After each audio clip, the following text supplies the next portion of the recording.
Do you struggle to stay on task? Well, sometimes so do I. That's why I use an app called Todoist. Todoist really allows me to stay on top of my tasks, and I also use it a lot in my projects. So today I'm going to show you some tips and tricks on how I use Todoist to stay on task. Alright, so let's get into it.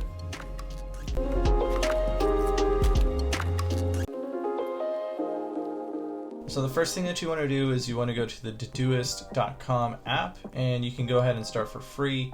This should be available on Windows and Mac.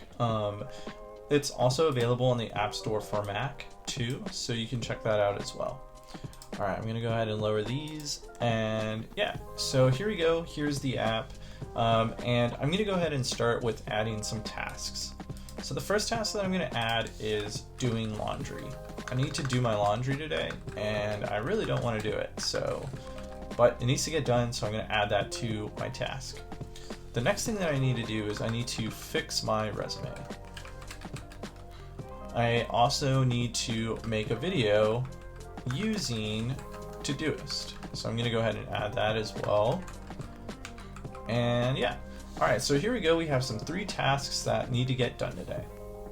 So we can prioritize these tasks as we need. So I'm going to go ahead and prioritize this as a priority 1 or a P1, and you can see here that it changes the app to red.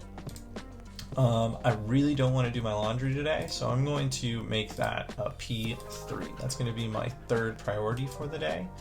And the second one is going to be my 2nd priority. I really need to fix my resume. That needs to get done, so I'm going to make that my 3rd priority. So you can see here that I have 3 different things that need to get done today, and they prioritize from greatest to least. And then from there, I'm going to also add in something else. So I need to make a post to LinkedIn every single day, and I need a reminder to get this thing done. So I'm going to go ahead and set in this thing of make a post every day, and you can see here that it adds it for me, and I need this thing to get done by the latest 3 p.m. All right, so you can see that this thing is recurring. I'm going to go ahead and add the task, and you can see that it needs to get done by 3 p.m. and it's going to recur, which means that it'll show up in my to-do list for tomorrow as well. And then, if you want to complete this thing, you can just complete it, and then bam, there it goes. It's gone away. The next occurrence is tomorrow at 3 p.m.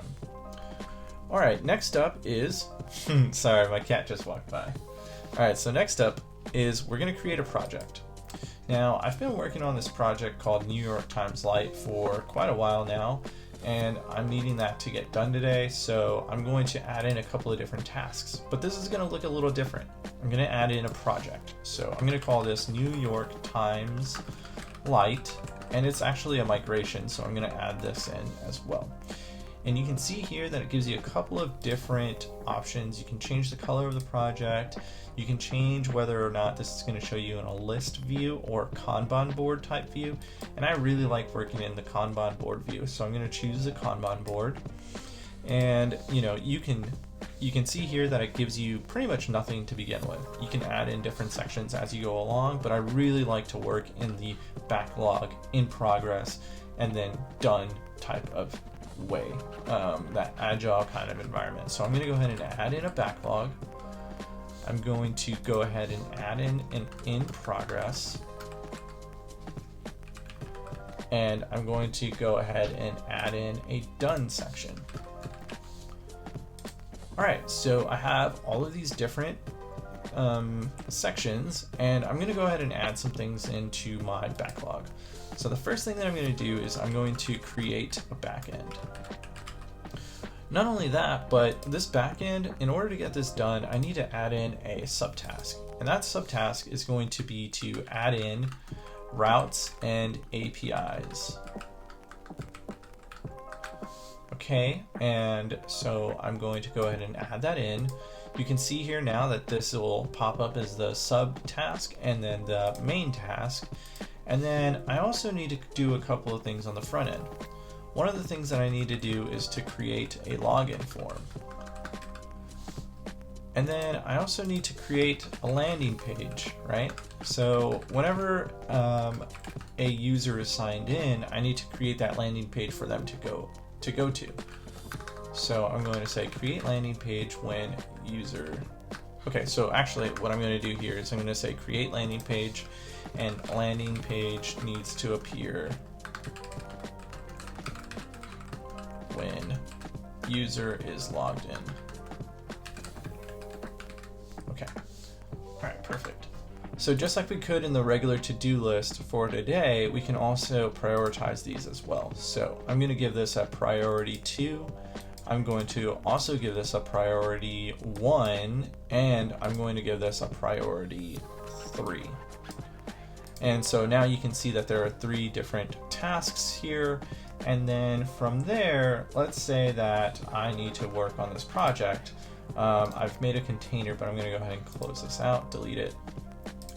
Okay, so before I even do anything with this application, what I want to do is I want to make sure that I'm keeping track with what I'm doing. So I'm going to add this to the in progress section, and I'm going to say, okay, I need the login component. So I'm going to add that into the file here. I'm going to say login.jsx, currently working in React, so that's how that's going to work. And then, oh crap, I actually need to do a couple of more things. Some of the other things that I need to do is I need to create out another component, a child component. So I'm going to add that into the task as a subtask. So I'm going to go ahead and add the subtask and create a child component, right?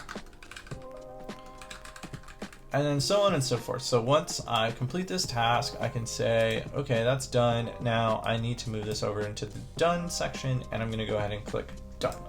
This has been sent up, it's been pushed in, it's been committed, and it's now in the done section. What I need to do first is, if this thing is done, what will happen is it won't actually show completed. It'll actually hide the completed. But if I want that done section to show all of my completed tasks, all I have to do is hit that little button, and then there it is. And then so now I can really work in that kanban agile type environment that I'm used to.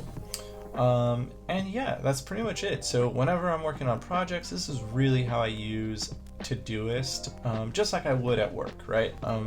This is very popular in different work environments, and this is kind of how I keep myself on task as well. And then as well, when I have things to do kind of outside of work or they're not really project oriented, I just use the today type to-do list, and I just check things off from here. And yeah, that's pretty much it. That's how I use Todoist to stay on task and to stay on top of my projects. If you have any questions, please let me know. Like and subscribe, and yeah, I'll see you next time. Have a great day.